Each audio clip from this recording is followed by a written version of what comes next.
Et si les jeux vidéo ne servaient pas qu'à s'amuser? Souvent accusés de créer une addiction auprès de leurs jeunes utilisateurs, ils pourraient bien au contraire soigner d'une façon ludique certaines pathologies sous forme de jeux thérapeutiques. À la Pitié-Salpêtrière à Paris, l'un de ces logiciels interactifs est actuellement testé sur des patients atteints de la maladie de Parkinson pour ralentir l'évolution de ces symptômes. Ces jeux thérapeutiques sont issus d'une étroite collaboration entre médecins et concepteurs de jeux vidéo. Et au CHU de Montpellier, c'est déjà une réalité, puisque c'est en jouant que les patients hémiplégiques à la suite d'un accident vasculaire cérébral se rééduquent. Et apparemment, ça marche. Mais que se passe-t-il réellement dans le cerveau des joueurs? Didier a 55 ans. Depuis 10 ans, cet ancien guitariste souffre de la maladie de Parkinson, une pathologie dégénérative du cerveau qui le prive peu à peu de ses capacités motrices, gêne son élocution et le handicape lourdement dans la vie quotidienne. Quand je suis à la maison, dans des endroits un peu confinés, je me rattrape au mieux, hein, des choses comme ça. Ou si je suis vraiment off, il peut m'arriver de chuter. Aujourd'hui, Didier a rendez-vous à l'Institut du cerveau et de la moelle épinière au sein de l'hôpital de la Pitié-Salpêtrière à Paris. Non pas pour une séance de rééducation classique avec un ergothérapeute, mais pour une consultation un peu particulière avec sa neurologue. Vous êtes prêts? Attention, ça va partir. Voilà. Allez. Ce quinquagénaire pas vraiment adepte des jeux vidéo participe en effet à une étude clinique menée depuis juin 2015 sur 10 malades de Parkinson. Objectif, utiliser un jeu thérapeutique intitulé Tau-Prone afin de ralentir l'inexorable évolution des problèmes de marche et d'équilibre liés à cette maladie. Et le choix d'un jeu vidéo n'est pas un hasard. Chez les sujets sains, il a été montré qu'en fait, lorsqu'on joue à un jeu vidéo, on libère un neurotransmetteur qui s'appelle la dopamine. La dopamine est très importante dans les processus de motivation, les processus d'envie de faire les choses, mais aussi dans les processus moteurs. Et en particulier, dans la maladie de Parkinson, cette dopamine, le patient fabrique moins de dopamine. Il y a une perte des neurones qui fabriquent la dopamine. Et c'est pour cette raison que les patients ont des troubles de la motricité, des difficultés à bouger, mais ils ont aussi des troubles de la motivation. Ils perdent l'envie de faire des choses. Donc il est probable que l'utilisation des jeux vidéo permette une libération de dopamine. Dans ce jeu, grâce à une caméra infrarouge qui enregistre ses mouvements, Didier incarne une petite taupe sportive qui doit récolter un maximum de pièces en évitant les obstacles mis sur sa route. Pour ce faire, il est incité à travailler certains mouvements qui vont l'aider à lutter contre ses problèmes moteurs. On met le bras gauche. Il y a des mouvements sur le côté, des mouvements des bras amples, parce que dans la maladie de Parkinson, les gens font moins de mouvements amples. Il y a des mouvements de flexion, où les gens doivent se baisser pour passer sous l'obstacle. Donc ça fait travailler au niveau des membres inférieurs. C'est une phénomène de flexion-extension. Et puis, il y a des mouvements au niveau du bassin, vraiment qui sont centrés sur l'équilibre. La capacité du sujet à rétablir son équilibre et à le contrôler.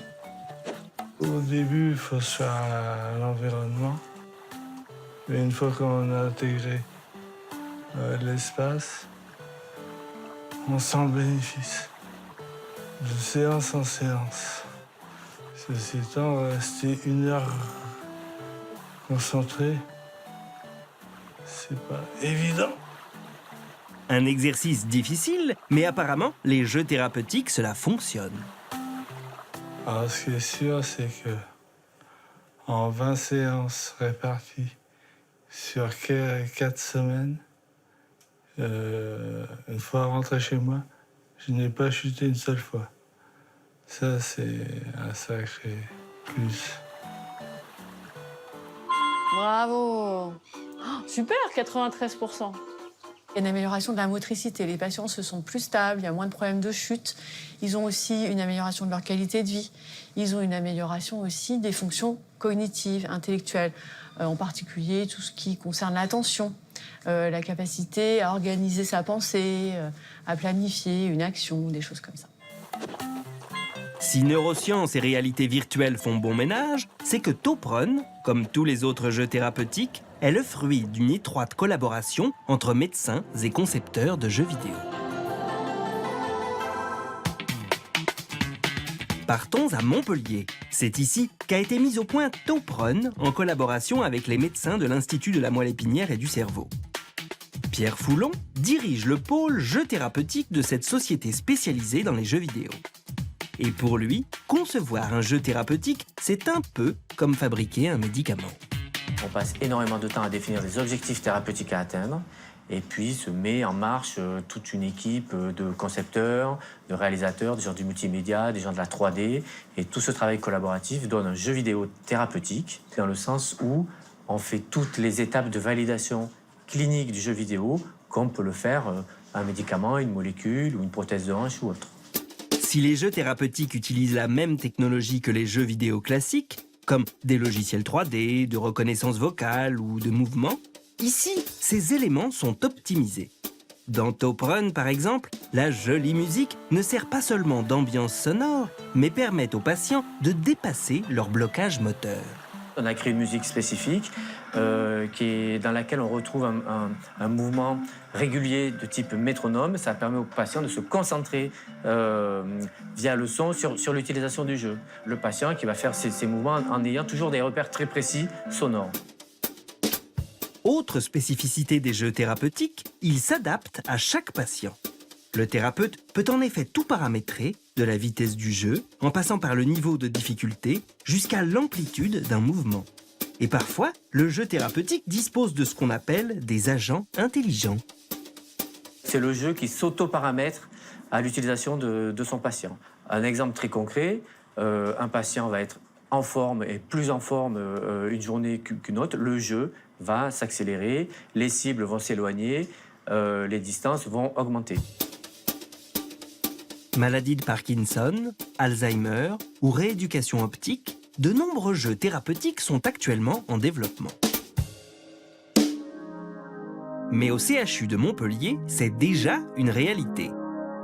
Dans le département de médecine physique et de réadaptation du professeur Isabelle Lafont, c'est en juin que les patients hémiplégiques rééduquent leurs membres supérieurs paralysés.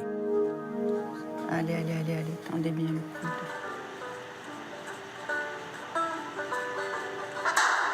Il est clair qu'un jeu vidéo, c'est ludique, ça peut être addictif, et nous, l'addiction, on la cherche de façon un peu paradoxale. Donc ça permet d'obtenir une adhésion plus importante du patient à un protocole de rééducation. Ils aiment beaucoup la rééducation, ça se passe bien, mais c'est vrai que le caractère un peu ludique fait que c'est plus facile de prolonger une séance ou de répéter les exercices. Victime d'un accident vasculaire cérébral il y a seulement 2 semaines, Marie-Hélène tente de percer des ballons avec une flèche. Son avant-bras gauche partiellement paralysé est posé sur une tablette tactile qui enregistre en temps réel les mouvements de sa main. Une manière ludique de travailler la flexion et l'extension de son coude sous le contrôle de son ergothérapeute. Ça va, vous fatiguez pas trop? Un peu? Voulez-vous aider? Aidez-vous avec l'autre main. Voilà. Le jeu vidéo thérapeutique ne se substituera jamais à un professionnel de santé. L'interface humaine, elle est fondamentale pour des raisons multiples. Le jeu vidéo doit être conçu comme un assistant en fait, du thérapeute, qu'il soit kiné ou ergothérapeute. Le jeu vidéo va s'adapter sous le contrôle du thérapeute, va prolonger l'action de l'ergothérapeute, allonger la durée de la séance, augmenter le nombre d'exercices, rajouter un petit côté ludique, avoir peut-être une action spécifique sur le système nerveux, mais ne sera jamais qu'un assistant au service des thérapeutes. Montez. Voilà, redescendez.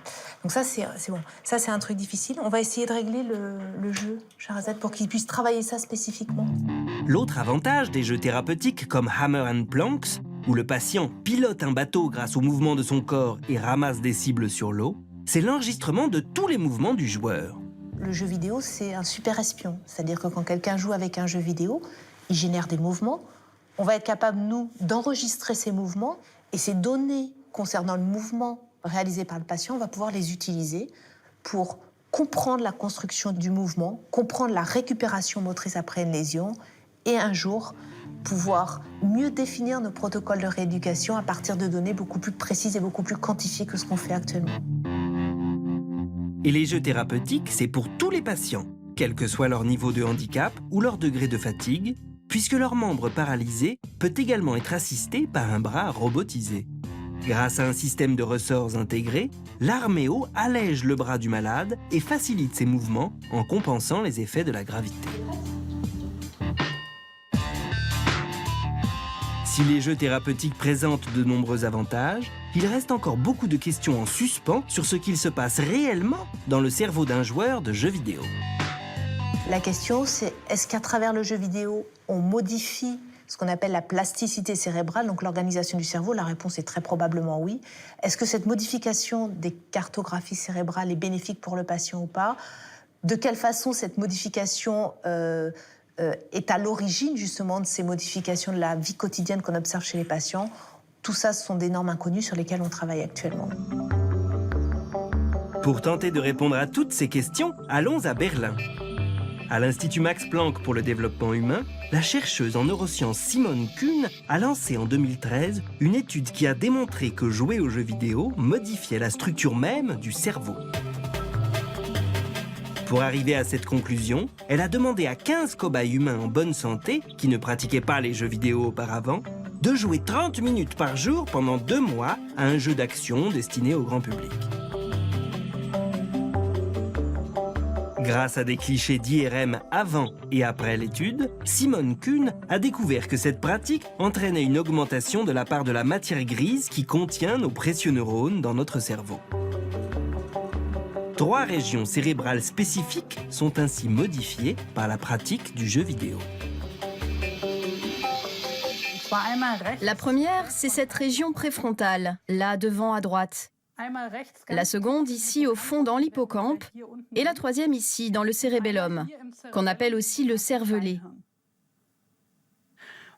Ces 3 régions du cerveau sont très intéressantes car le cortex préfrontal est responsable de la planification stratégique. L'hippocampe gère la navigation dans l'espace et le petit cerveau s'occupe de la motricité fine. Jouer aux jeux vidéo modifie donc la plasticité du cerveau et l'on comprend mieux les effets positifs sur les malades au niveau de la représentation dans l'espace et de la motricité fine. Reste à savoir si ces bénéfices sont acquis définitivement ou bien liés à une pratique régulière. Mais même si les jeux thérapeutiques ne sont qu'un outil complémentaire à la rééducation traditionnelle, il serait peut-être temps de changer notre regard sur les jeux vidéo. Alors, on se refait une partie ? Sur arte.tv/futurmag, les jeux thérapeutiques soignent aussi les troubles psychologiques. Mis au point par des chercheurs néo-zélandais, Parks est un jeu qui traite la dépression chez les adolescents. Plongé dans un monde fantastique, le joueur doit chasser ses mauvaises pensées à coups de boules de feu et de sortilèges. Découvrez cette nouvelle approche thérapeutique dans notre vidéo commentée.